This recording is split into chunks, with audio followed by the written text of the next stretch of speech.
ইরানের সামরিক বাহিনীর সক্ষমতা নিয়ে যুক্তরাষ্ট্র ও ইসরায়েলের ধারণা অসম্পূর্ণ বলে জানিয়েছে দেশটির সেনাবাহিনীর খতম আল আনবিয়া সেন্ট্রাল কমান্ড সদর দপ্তর।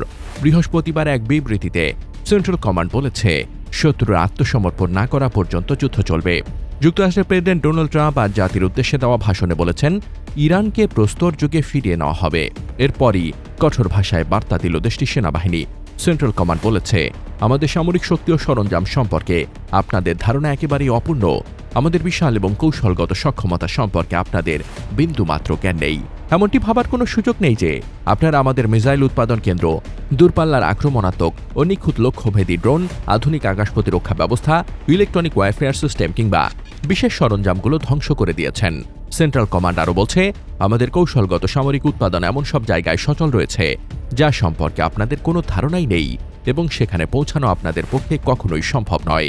যুক্তরাষ্ট্র ইসরায়েলের আত্মসমর্পণ না করা পর্যন্ত হামলা চলবে উল্লেখ করে ইরানি সেনাবাহিনীর সেন্ট্রাল কমান্ড আরও বলেছে, আরও বিচূর্ণকারী, বিস্তৃত এবং ধ্বংসাত্মক হামলা হবে যতক্ষণ না পর্যন্ত আপনারা স্থায়ী, চূড়ান্ত আত্মসমর্পণ না করবেন। Desk report, বার্তাবাজার।